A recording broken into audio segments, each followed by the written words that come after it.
नहमदुहु व नसल्ली अला रसूलिहिल करीम अम्मा बाद फ़ाउज़ु बिल्लाहि मिनश शैतानिर रजीम बिस्मिल्लाहिर रहमानिर रहीम वल अस्र इन्नल इंसाना लफ़ी ख़ुस्र इल्ला लज़ीना आमनु व अमिलुस सालिहाति व तवासौ बिल हक़्क़ि व तवासौ बिस सब्र रब्बि इश्रह ली सदरी व यस्सिर ली अमरी वहलुल उक़दतम मिन लिसानी यफ़क़हू क़ौली अल्लाहुम्मा अरिनल हक़्क़ हक़्क़न वरज़ुक़ना इत्तिबाअहु व अरिनल बातिला बातिलन वरज़ुक़ना इज्तिनाबहु आमीन या रब्बल आलमीन। अस्सलामु अलैकुम व रहमतुल्लाहि व बरकातुहू। कैसे हैं आप सब? उम्मीद है कि आप सब खुश होंगे, मज़े में होंगे और ईमान की बेहतरीन हालत में होंगे। अच्छा जी, आज हम जो पिछले सेशन में हमने बात ख़त्म की थी, रोकी थी जहाँ पर, वहीं से हम बात शुरू करेंगे। बात हो रही थी ज़िक्र की कि अल्लाह ताला कुरान में फ़रमाते हैं कि अला बिज़िक्रिल्लाहि तत्मइन्नुल क़ुलूब, कि सुन लो मेरी याद ही में दिलों का सुकून है। ठीक, दिलों का सुकून अल्लाह की याद में है। और हम अल्लाह को याद करते हैं लेकिन हमें सुकून नहीं मिलता, क्योंकि असल में हम अल्लाह का ज़िक्र, अल्लाह को याद उस तरह नहीं करते जैसे करना चाहिए। सबसे पहली बात तो ये है कि जो शर्त है पहली किसी को याद करने की, वो क्या है? सबसे पहली शर्त किसी को याद करने की ये है कि आप उस हस्ती को जानते तो हों। जब तक आप उसको जानेंगे नहीं, तब तक आप उसका ज़िक्र कैसे कर सकते हैं, उसको याद कैसे कर सकते हैं, और उसकी याद आपके दिल में कैसे उतर सकती है और आपकी रूह में सुकून कैसे उतार सकती है? कभी भी नहीं। तो सबसे पहली शर्त तो यह है कि मुझे अल्लाह की हस्ती को समझना होगा। जिसका मैं ज़िक्र कर रही हूँ उससे मुझे समझना होगा, उसे जानना होगा। उसके बाद ये है कि ज़िक्र जो है उसकी असल हकीकत को समझना होगा। मिसाल के तौर पे नमाज जो है वो एक ज़िक्र है। अल्लाह ताला कुरान में फ़रमाते हैं कि वह अक़ीमुस्सलात लिज़िक्री, मेरी याद के लिए नमाज को कायम करो। अब एक तरफ अल्लाह फरमा रहे हैं कि मेरी याद से, ये मेरे ज़िक्र से सुकून मिलेगा। दूसरी तरफ अल्लाह कह रहे हैं कि मेरे ज़िक्र के लिए नमाज कायम करो, यानी कि गोया ज़िक्र जब आप नमाज में करेंगे तो इसका मतलब नमाज भी आपको सुकून देगी। लेकिन चूँकि हम नमाज में ज़िक्र नहीं कर रहे हैं तो ये नमाज हमें सुकून नहीं दे रही। उसकी वजह यह है कि जिसका हम ज़िक्र करना चाहते हैं, जिसकी ज़िक्र के लिए हम नमाज़ पढ़ रहे हैं, उस हस्ती को हमने अभी जाना ही नहीं है। और जानेंगे कहाँ से उस हस्ती को? यहाँ से, कुरान से। कुरान को समझेंगे, कुरान को पढ़ेंगे तो अल्लाह को जानेंगे। ठीक, अच्छा, अब देखिए, थोड़ी सी हम बात करते हैं नमाज सलाह के बारे में। सलाह का जो लफ्ज़ है ना, ये इसका रूट वर्ड है स्वाद लाम वाव, सलाह। हाँ सॉरी, ये इसका रूट वर्ड है और इसके मायने हैं वाबस्तगी, किसी के साथ लगे रहना और चिमटे रहना, किसी चीज़ की तरफ बढ़ना और इसमें दाखिल हो जाना, इसमें इन्वॉल्व हो जाना। यानी जब हम नमाज़ पढ़ते हैं तो असल में हम नमाज में दाखिल हो जाते हैं, अल्लाह की इबादत में। गोया कि ये कोई और दुनिया है, एक अलग दुनिया है जिसमें हम दाखिल हो चुके हैं। और अब जो बाहर की दुनिया है, इससे हमारा कोई ताल्लुक़, कोई कनेक्शन नहीं है। और जिस ज़ात से मैं अपना कनेक्शन जोड़ना चाहती हूँ, जिसका ज़िक्र करना चाहती हूँ, उससे मेरा कनेक्शन जुड़ चुका है और अब मैं सिर्फ़ उसी से बातें करूँगी। अब मेरे और उसके दरमियान और कोई नहीं है। तो ये है नमाज का असल मकसद, ये मेरी और रब की मुलाकात है। यही तो तोहफ़ा दिया था मेराज में अल्लाह के नबी सल्लल्लाहु अलैहि वसल्लम को अल्लाह ताला ने, कि मेरे बंदे कभी भी किसी भी वक्त मुझसे मुलाकात कर सकते हैं। देखिए, एक तो औकात है नमाज के फ़र्ज़ जो आपको पढ़नी ही पढ़नी है, बाय हुक व बाय क्रुक। आपका दिल है या नहीं है, आपको पढ़नी है। लेकिन कुछ नमाज़ें वो भी हैं जो आपको अपनी तस्कीन के लिए पढ़नी होती हैं। वो आप तभी पढ़ते हो जब आपका दिल चाहता है अल्लाह से मिलने का, जब आपका दिल चाहता है अपने रब से बात करने का, उसको याद करने का, उससे मुलाकात का दिल चाहता है। तो फिर आपके लिए नींद की भी कोई अहमियत नहीं रहती। आप नींद को तोड़कर उठते हो जब रात को सब गर्म बिस्तरों में सो रहे होते हैं, उस वक्त आप अपने रब के आगे खड़े हुए होते हैं। तो ये है वो सलाह, ये है वो सलाह जिससे सुकून मिलता है, ये है वो ज़िक्र जिससे दिलों का इत्मीनान मिलता है। तो ये है नमाज, जब हम सलाह पढ़ते हैं तो इससे हमें सुकून मिलता है। दूसरी चीज़ हमने बात की कुरान की, तीसरी बात करेंगे दुआ की। दुआ जो है ना, ये अल्लाह और रब का एक बहुत ही ज़्यादा स्ट्रॉन्ग कनेक्शन है जो बंदे को अपने रब से जोड़ती है।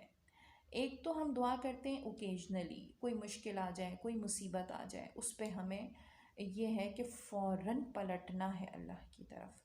सबसे पहला ज़िक्र हमें क्या करना है, मुश्किल आते ही इन्ना लिल्लाहि व इन्ना इलैहि राजिऊन।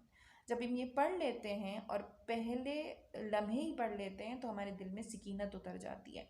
उसके बाद हम अल्लाह से आपकी तरफ रुजू करते हैं, उससे दुआ करते हैं, उसके आगे सजदे में गिर के रोते हैं और अल्लाह के आगे अपनी मुश्किल पेश करते हैं, तो अल्लाह से हमारा एक ताल्लुक़ जुड़ जाता है। उसके अलावा एक वो दुआ भी है जो 24 घंटे हम कर सकते हैं, यानी मुस्तकिल हमारा एक कनेक्शन अल्लाह से है, हर मामले में, छोटी मोटी चीज़ों में भी और बड़े मामलों में भी। तो ये मतलब कोई किसी से बात कर रहे हैं तो अल्लाह से दुआ कर ली, अल्लाह ताला मेरी ज़बान को काबू में रखना, मैं कोई ऐसी बात ना कर दूँ जिससे इनका दिल दुख जाए। तो हर वक्त आप अल्लाह से रुजू रख सकते हैं। ये दुआ है जो आपको अल्लाह से कनेक्ट करती है, क्योंकि ज़िक्र असल में क्या है, अल्लाह से एक कनेक्शन है। अच्छा, फिर क्या है, अज़कार। अज़कार जो है ये अल्लाह से एक बहुत स्ट्रॉन्ग कनेक्शन है उसके बंदे का, जब वो मुख्तलिफ़ मौक़ों पर उसका ज़िक्र करता है। इसके बारे में इंशाल्लाह हम तफसील से बात करेंगे, इसके लिए एक अलग से सेशन करूँगी। दुआ के लिए तो मैं सेशंस इंशाल्लाह अपलोड कर दूँगी जिसमें मैं मुख्तलिफ़ प्रॉब्लम्स के लिए मुख्तलिफ़ तरीके दुआ मांगने के, वो मैं आपसे इंशाल्लाह शेयर करूँगी कि किस प्रॉब्लम के लिए किस तरीके से अल्लाह से दुआ कौन सी दुआ करनी है, क्योंकि अल्लाह के नबी ने और ने हमें हर चीज़ सिखा दी है। अल्लाह ताला ने उनके ज़रिए हमें सब सिखा दिया है, कुरान में भी दुआएं बता दी, हदीस में भी दुआएं बता दी, तो हम उनसे हेल्प लेकर अपनी मुश्किल अल्लाह के आगे रख सकते हैं। उस तरीके से फिर दुआएं हमारी जल्दी कबूल हो जाती हैं।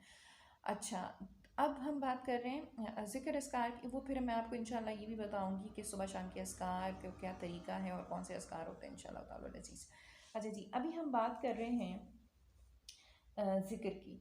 तो ज़िक्र जो है ये तब होगा जब हम उस हस्ती को पहचानेंगे और उससे कनेक्शन जोड़ेंगे, तो इंशाल्लाह हमारी रूह की ग़िज़ा उसको मिलेगी। और फिर हम जब रूह की ग़िज़ा, रूह, जिस्म और जहन तीनों की ज़रूरतें पूरी होंगी, तब हमारी ज़िंदगी में सुकून आएगा। क्योंकि हम और अनफॉर्चुनेटली क्या करते हैं कि जिस्म को हम हर तरह का कंफर्ट दे रहे होते हैं, लेकिन रूह की ज़रूरतें जो हैं उनको हम ओवरलुक कर देते हैं, तो इसलिए हम बेसुकूनी में रहते हैं। अच्छा जी, अच्छा, अब बात यह है कि जब हम, अगर मैं सुकून में नहीं हूँ तो फिर मैं कहाँ हूँ, मैं बेसुकूनी में हूँ। ठीक, बेसुकूनी असल में क्या है, डिप्रेशन है। अच्छा, ये तो हम कह रहे हैं ना डिप्रेशन है, बेसुकूनी है, लेकिन अल्लाह ताला इस डिप्रेशन को क्या कहते हैं, क्या कह रहे हैं कुरान में? अल्लाह इसको कह रहे हैं गम और खौफ, कि गम और खौफ जो है ये असल में डिप्रेशन है। अल्लाह ताला कुरान में फरमाते हैं कि जो ईमान वाले होते हैं उन्हें ना कोई खौफ होता है और ना वो गमगीन होते हैं, ना उन्हें कोई खौफ होता है और ना वो गमगीन होते हैं। यानी कि ये जो डिप्रेशन है इसका सलूशन कहाँ पर है, ईमान में है। डिप्रेशन का सलूशन ईमान है। जब ईमान, वो ईमान जो रिक्वायर्ड है वो होगा, तो अल्लाह ताला फिर वादा कर रहे हैं उसके बदले में किस चीज़ का, सुकून का। अल्लाह ताला हमें गमों और खौफों से निजात दिला देंगे। कुरान में अल्लाह ताला फरमाते हैं ना, और ये बात सिर्फ एक जगह नहीं कही अल्लाह ताला ने कि उन्हें ना कोई खौफ होगा और ना वो गमगीन होंगे, और ना ही ये सिर्फ आखिरत के लिए है, ये दुनिया के लिए भी है। यानी ऐसा शख्स जो है वो दुनिया में भी गम और खौफ से दूर होगा और आखिरत में भी उसे गम और खौफ से दूर रखा जाएगा। यानी पूरी का तमाम इंसान जो है उस वक्त डर और खौफ की कैफियत में होंगे। गम क्या होगा उन्हें, कि गुनाह कर कर आए, कुछ लेकर नहीं आए साथ, और खौफ क्या होगा कि हमें जहन्नुम में ना डाल दिया जाए, अल्लाह की नाराज़गी का सामना ना करना पड़ जाए। तो ये जो गम और खौफ होंगे, इनसे मोमिन जो है वो महफूज रहेगा, उसे कोई गम नहीं होगा, उसको पता है वो अपने साथ अमाल लेकर आया है, वो खुश है, उसको पता है अल्लाह की रज़ा उसको हासिल हो चुकी है और उसको ना कोई खौफ है।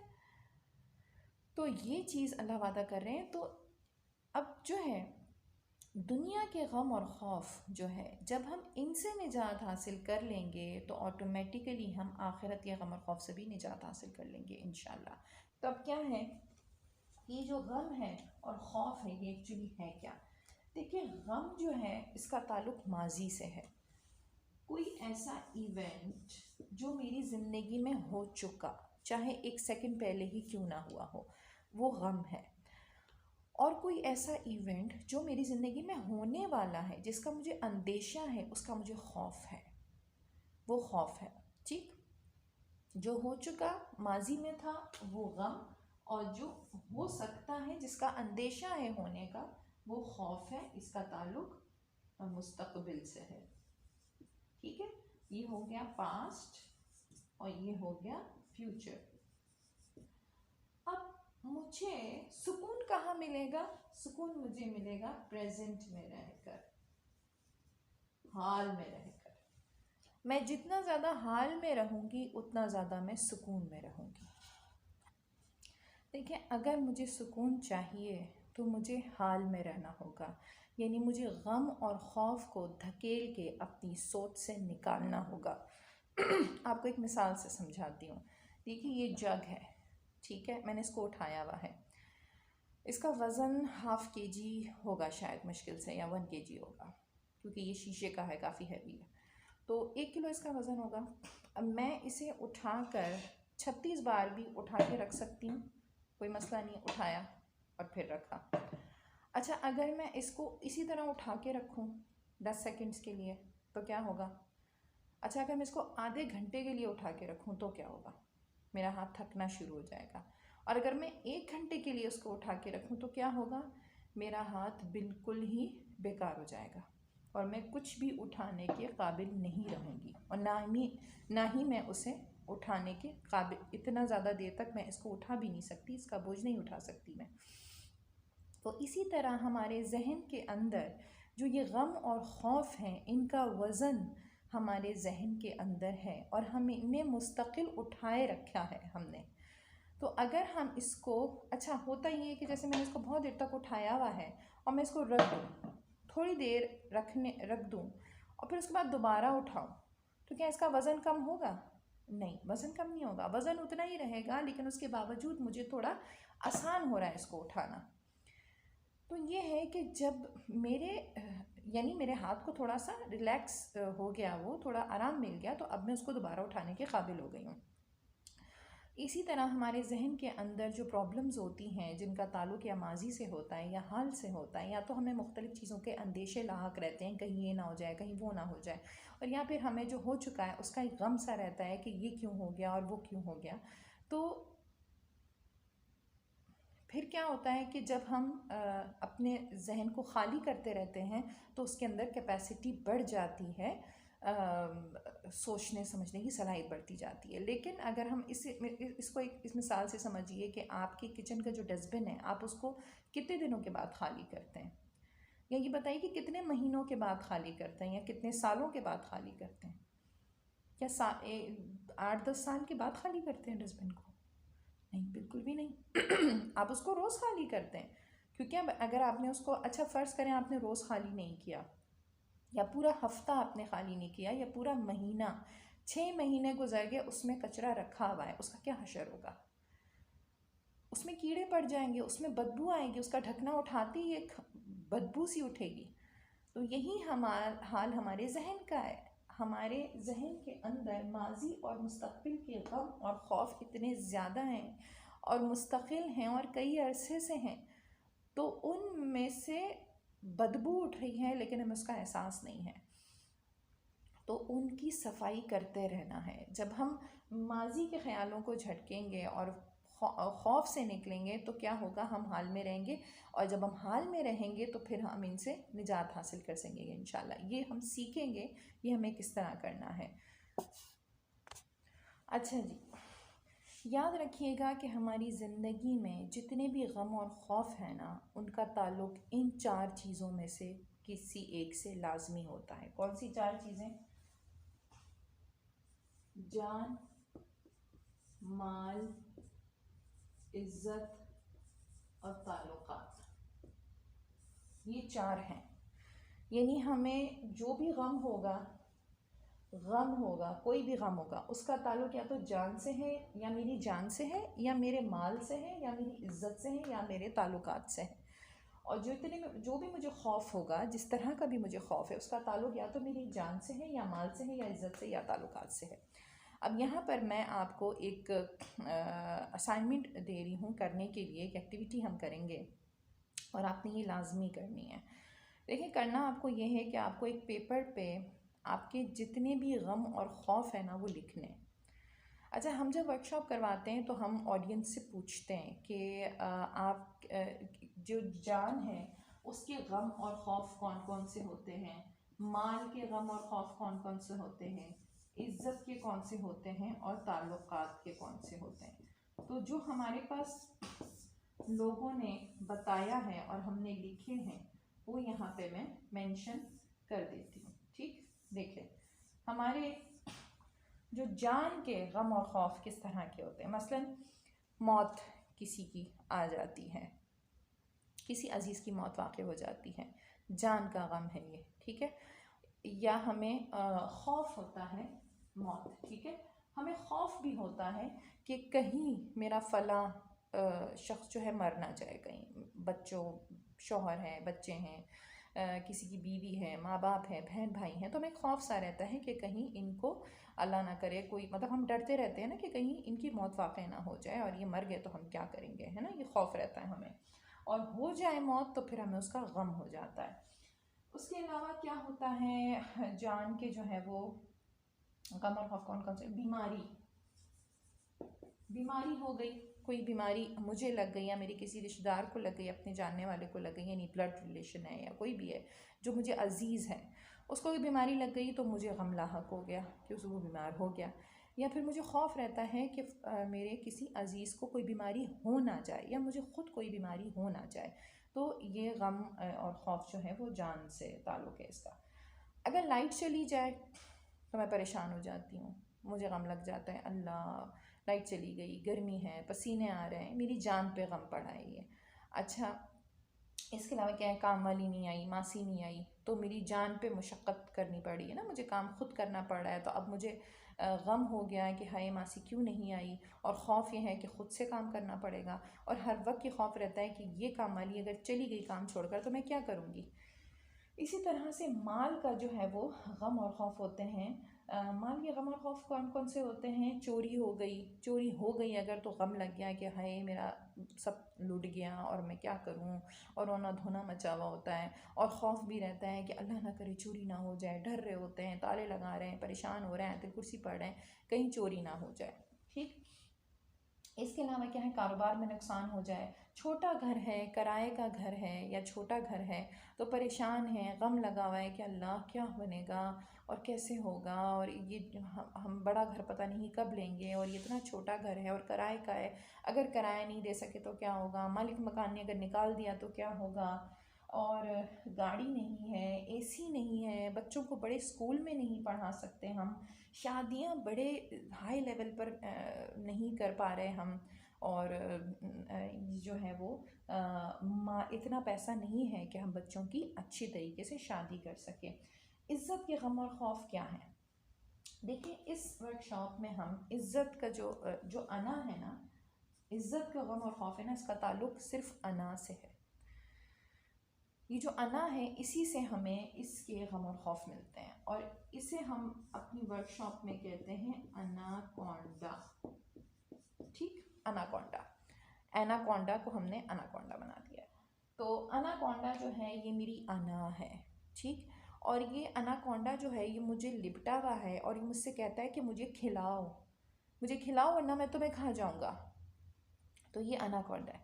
अब इज़्ज़त के गम और खौफ क्या होते हैं कि क्या क्या होते हैं, फ़लाँ ने मुझे खाने को नहीं पूछा, फ़लाँ ने मुझे सलाम नहीं किया, फ़लाँ ने मुझे इज़्ज़त नहीं दी, मुझे स्टेज पर नहीं बुलाया, तस्वीरें नहीं खिंचवाई। अरे कोई पैसे का भूखा थोड़ी होता है, कोई खाने का भूखा थोड़ी होता है, और हम तो बस इज़्ज़त चाहते हैं अपनी, और भैया कुर्सी को सलाम है। और आजकल तो यही दौर है, जिसके पास पैसा होता है इसी को लोग इज़्ज़त देते हैं, हमें क्यों इज़्ज़त देंगे, हमारे पास तो कुछ है ही नहीं।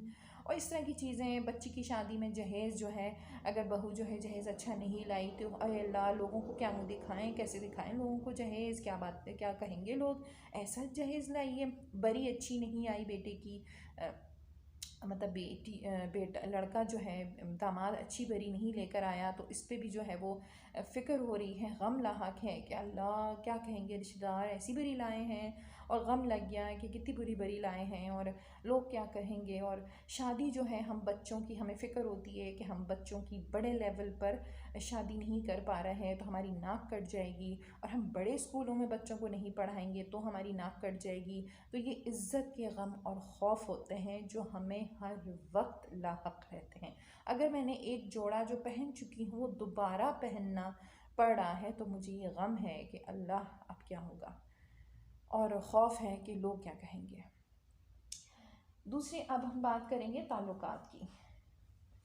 बेटी का रिश्ता टूट गया, गम लग गया, हाय हाय कैसे, क्यों टूट गया, मेरे साथ ही क्यों हुआ, ये हमारे साथ ही होना था, हमारी ही बेटी का रिश्ता टूटना था। कितनी अच्छी है बेचारी ना, इतनी खिदमतें करती है लोगों की, इतनी दुआएं लेती है, फिर भी उसके साथ ये हुआ, ये गम लग गया।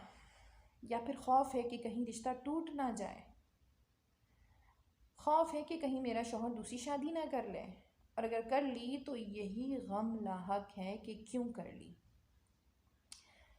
इसके अलावा और क्या ताल्लुकात के गम और खौफ हैं, इसी तरह के गम और खौफ हैं, रिश्तेदार हैं उनसे कोई ताल्लुक़ टूट गया, किसी से कोई मिल नहीं रहा, तो ये गम लाहक हो गया कि हाय वो क्यों नहीं मुझसे बात करती, वो मुझसे क्यों अच्छे से नहीं मिलती, क्या मसला है, कहीं उसके दिल में कोई बात तो नहीं आ गई, तो एक गम सा हो जाता है। शौहर जो है तवज्जो नहीं दे रहा तो बीवी को ये गम लगा रहता है कि ये क्यों मुझे तवज्जो नहीं देता, क्यों मुझसे बात नहीं करता। तो इसी तरह के सारे गम और खौफ जो आपकी ज़िंदगी में हैं उनको आप एक पेपर पे उसकी लिस्ट बना लीजिए, और वो लिस्ट आपने अपने पास संभाल के रखनी है आखिर तक इंशाल्लाह तालाउल अज़ीज़। अच्छा जी, तो हम बात कर रहे थे ज़िंदगी के खसारे की, और हम बात कर रहे हैं इस वर्कशॉप में हम समझेंगे कि ये खसारा असल में है क्या। ठीक, मेरी ज़िंदगी का खसारा तो ये जो प्रॉब्लम्स हैं ना, जितनी ये जो आप लिखेंगे या आप लिख चुके हैं, यही असल में मेरी ज़िंदगी का खसारा है। ठीक, ये मेरी ज़िंदगी का खसारा है, और इन्हीं से मुझे निजात हासिल करनी है इंशाअल्लाह ताला अज़ीज़। और आपको मैं हम शुरू में ही बात बता चुकी हूँ कि जब हम इस ज़िंदगी के खसारे से निजात मिल जाएगी हमें, तो आखिरत के खसारे से भी हमें निजात मिल जाएगी। दुनिया का खसारा क्या है, इस दुनिया के गम और खौफ यानी डिप्रेशन। आखिरत का खसारा क्या है, हमेशा हमेशा की जहन्नुम, ये आखिरत का खसारा है, अल्लाह की नाराज़गी। ठीक है, तो इन दोनों से इंशाल्लाह हमें निजात मिल जाएगी इंशाल्लाह ताला अज़ीज़। अच्छा जी, अब ये जो खसारा है इससे हमें निजात ये जो सारी प्रॉब्लम्स हैं इनको हम सॉल्व किस चीज़ से करेंगे, इन्हें हम सॉल्व करेंगे क्योंकि अल्लाह वादा कुरान में कर रहे हैं कि जो ईमान वाले होते हैं उन्हें ना कोई खौफ होता है ना वो गमगीन होते हैं।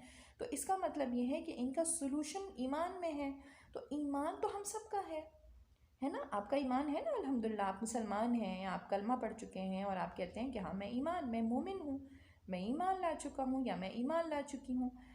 तो ईमान तो हम सबका है, तो फिर क्या प्रॉब्लम है, फिर क्यों ये गम और खौफ हमें है। तो बात ये है कि देखिए, ये जो थोड़ा सा आपको एक प्रॉब्लम्स मिसाल से समझाती हूँ। अगर आपको देखना है कि आपका ईमान कितना है, लेकिन मैं को इस तरह वीडियो में आपको जब तक आप जवाब नहीं देंगे, चलें इसको हम इंशाल्लाह किसी दिन लाइव सेशन में कर लेंगे, लेकिन आपको एक मिसाल देती हूँ। देखिए, एक शख्स है जो गया डॉक्टर के पास, उसके मैदे में तकलीफ़ थी। उसने कहा डॉक्टर साहब मेरे मैदे में बहुत तकलीफ़ है और आप मुझे कोई दवाई लिख दीजिए। अच्छा, डॉक्टर साहब ने कुछ उसको जब टेस्ट कराया पता चला उसको अल्सर है मैदे का, तो डॉक्टर ने कुछ दवाइयाँ भी लिखी और परहेज़ भी बताया। अच्छा जी, वो चला गया दवाइयाँ लेकर, डॉक्टर ने कहा पाबंदी से आपने टाइम की पाबंदी करके ये दवाइयाँ खानी है। आपको पता है एंटीबायोटिक्स बिल्कुल टाइम की पाबंदी से खानी होती हैं, और इन चीज़ों से आपको, रोगनी खानों से और इन चीज़ों से आपको परहेज़ करनी है। अच्छा जी, वो शख्स जो है वो 1 महीना गुजरने के बाद डॉक्टर के पास दोबारा आता है और कहता है, डॉक्टर साहब आपने कैसा मेरा इलाज किया है, मैं तो ठीक ही नहीं हो रहा हूँ, मेरी तो बीमारी वहीं की वहीं है। तो डॉक्टर साहब कहते हैं कि अच्छा आप दवाइयाँ खा रहे हैं पाबंदी से? तो वो कहते हैं कि जी वो खा तो रहा हूँ, बस वो मिस हो जाती है एक आध डोज जो है ना। कह रहे हैं अच्छा मिस हो जाती है। अच्छा जो आप खा रहे हैं वो आप वक्त की पाबंदी से खा रहे हैं? कहते नहीं डॉक्टर साहब, पाबंदी तो नहीं हो पाती, असल में मसरूफियत इतनी होती है ना कि वो पता ही नहीं चलता, टाइम गुजर जाता है और वो मैं नहीं खा पाता जी डॉक्टर साहब। अच्छा तो आपको कुछ परहेज़ भी बताया था मैंने, आप वो कर रहे हैं?